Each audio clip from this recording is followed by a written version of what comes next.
kakain tayo. Egg lang ang ulam ko, giprito at saka alamang. Yan, masarap. Alamang yan guys. Yan mga kababayan ko dyan, kumusta na kayo dyan? Yung mga kababayan ko, mga kasisilab ko dyan, ingat-ingat po kayong lahat. Yan lang po ang ulam ko for today. Itlog. Kain. Kasi nagligpit na kami. May alamang. Ginawa ko kasi magtinda ako bukas ng kare-kare. Kare-kare na tuwalya with bagong alamang. Ang sarap ng luto ko ngayon sa alamang nila. Hindi maalat.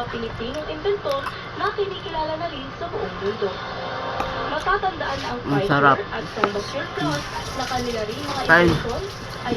Kain tayo yung mga kababayan ko dyan. Kumusta na kayo dyan? Kumusta na mga kasisilab ko dyan? Paki-like and share na lang po. Thank you so much. Paki-follow. Kain kami para pag uwi sa bahay, busog ka na, manood ka na lang ng TV. Diba? Ulam namin ngayon. Itlog. Scramble. Sarap man. Siya tapos na siya kumain. Gusto niyang ipatingin o patingnan sa inyo. Tapos na niya kumain. Ako hindi pa. Pwede daw po ba itong thyroid, goiter, bukol, ayan. So gusto niya magkabayan. Ate Ron and Kuya Edric. Sarap. Opo, para makasigurado tayo kay Victoria, mas maganda po kung ipapagawa natin yung thyroid Kahit itlog. para makita natin kung May bukol bagoong. niya yung nakakapanya doon sa baba ng kanyang Sarap na yan. So may budget, may ultrasound pa.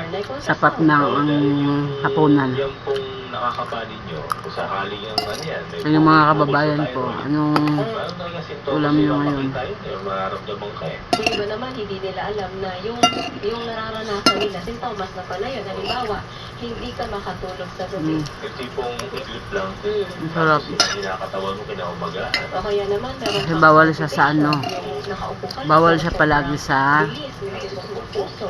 dilata. Ano yun eh, vice versa yan eh. Gusto naman takip, sinus bradycardia. Magayang pa. Napapansin nyo po. O kaya naman yung bigla kang nangangayaya.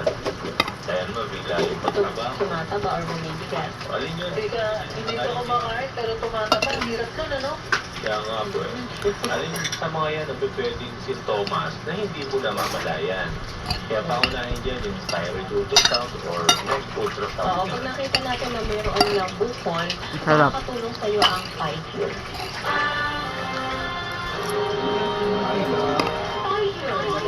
Ha? Ka ba sa dibdib? Ito ba ay benign o ito ba ay malignant? Ikaw ba ay may mayoma o di kaya ay may cervical cancer? Ano kuya? Hirapan ka bang umihi? Mantika? Masyadong madalas umihi na mga 10. ang prostate mo. Phycure. Tutulong labanan ang ganitong uri ng mga karamdaman. Phycure.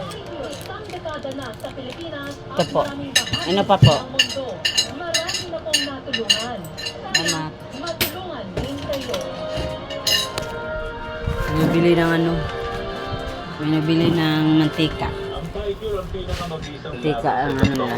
Magprito daw sila ng isda. operation, chemotherapy, Yan mga kababayan ko. ng conventional word. Hello mga kababayan. Sa iba't ibang uri ng bukol, mapag-benign. Kumusta na kayo dyan? Ilan tawag dito, Kuya MJ? Mag-ingat kayo palagi.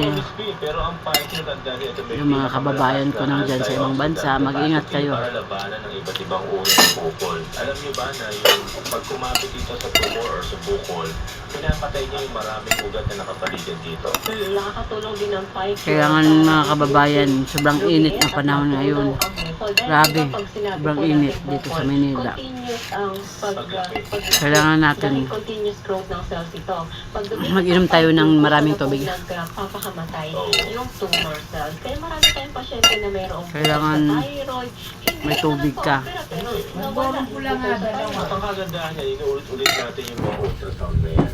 Yung mga ultrasound, yun ang magsasabi. Dalawa lang. Kung yung size ba niya ay nabawasan, yung quantity or dami niya ba, nawala na yung iba. yung quality, yung mula sa matigas, naging malambot na Thank you. Kung nagbago pa, lalo na kung sasabayan niya ng proper diet. Kailangan pag may bukol ka, iwas ka na sa pagkain Ano? ng karne. Bawal ang baboy, baka, Saan? manok, pati itlog. Oo. Pati isama mo na processed food, tsaka iwas ka sa stress. So, Asukal, sobrang asukal, or Eh. matatamis. Yan yung mga yan yung mga bagay na dapat yung pong iwasan. At maraming dasan, Mr. Victorio. Hindi ka lang tulong sa Diyos. So, sige, huwag ka nang makauwi pa sa malalang kondisyon. Yan mga kababayan.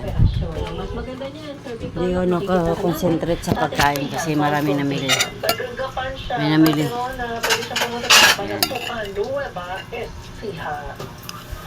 Malapit naman ako matapos. Sa Kabanatuan, Nueva Ecija. Sayang man. Alas 7 ng umaga hanggang alas 12 ng tanghali. Ground floor, AV Building, Samahan niyo ako sa Highway pagkain. Malapit. Kayo mga kababayan, anong ulam nyo ngayon? Tapat ng security box. Every Monday morning ating free health consultation sa Kabanatuan, Nueva Ecija. Nagsisimula po Ayun ang nakita ko alas ngayon. 7 ng umaga hanggang Ulam. alas 2 ng hapon. At sa darating na April 24, special free health consultation with our inventor and scientist, Mr. Richard Dixon Goss. Nagsisimula naman po yan ng Thank alas you, 8 ng Lord. umaga hanggang alas 12. Pagkain. Ito ay located sa ground floor, Salamat. TV building, Maharlika Highway. Bye-bye. Thank you for watching. Kasama po yung SM God bless. Kabanatuan,